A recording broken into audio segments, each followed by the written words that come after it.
Are you missing the wild open spaces of Australia? Do you love its world-class beaches, its food and drink scene? From Uluru to the Sydney Opera House, this country is absolutely iconic. And of course, there's that laid-back, beach-driven, fun lifestyle. I'm Dalma, your cool travel expert. And this video is about traveling to Australia during COVID-19. Now, before we start, I don't want to be pushy, but hit that like button. And don't forget to subscribe to our channel. I mean, you're already here. And after you do that, just turn on your notifications so you're always up to date with this cool travel stuff. You did it? Okay, let's keep going.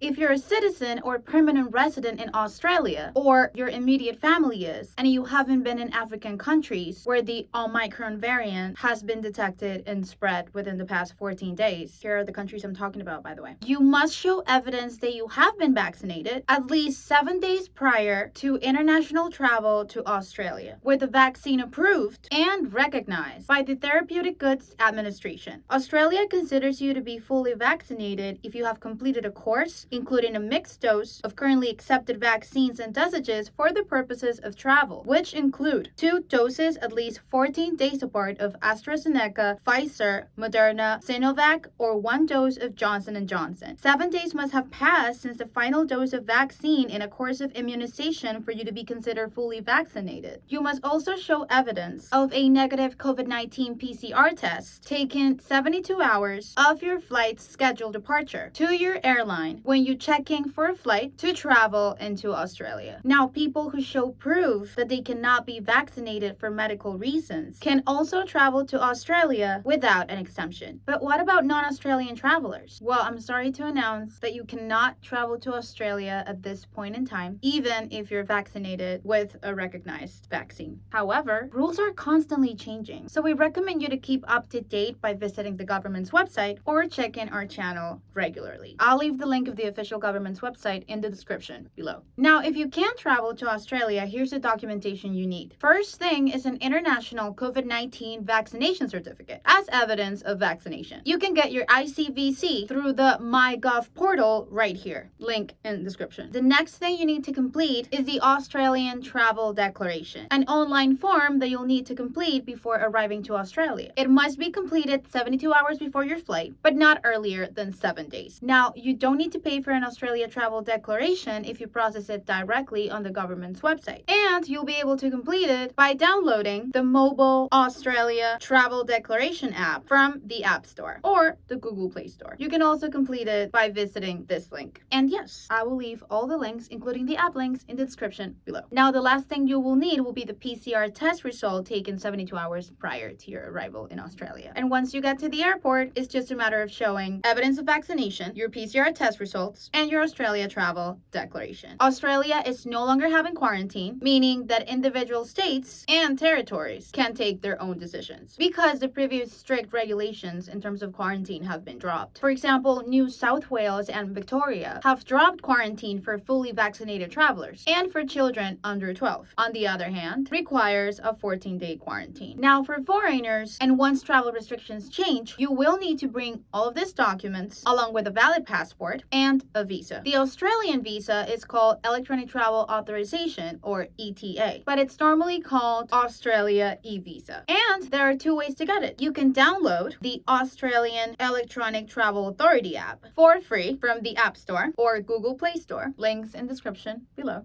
and pretty much do it all yourself, or you can simply let an expert do it for you. At iVisa, we have the expertise to make your application go faster, easier, and error-free. Simply go to iVisa.com and select your nationality and Australia as your destination. Then click Get Started. Fill in your data, finish your payment, and you're done. Your Australia eVisa will be processed in less than 24 hours. You can even include a protection fee for our service, meaning that if you cannot travel because of COVID-19 or any other reason, we will process the application again completely free of charge. The Australia ETA is free, and since it's completed online, you will receive it as soon as we proceed with the application, meaning in 24 hours or less. Now, why pay iVisa.com to process it for you? Why trust us? We have the expertise and all the travel updates in real time. With over 8 years of experience, more than 330,000 documents processed, and 98.7% on-time delivery, we make sure start your application. It's done fast and stress-free. I hope this video was helpful and that you're one step closer to traveling to Australia. I'm Dalma, your cool travel expert, and I will see you in the next video. In the meantime, just drop us a comment, give us a thumbs up, and subscribe to our channel. We upload videos every week and we cover the most relevant travel information around the globe. Safe travels!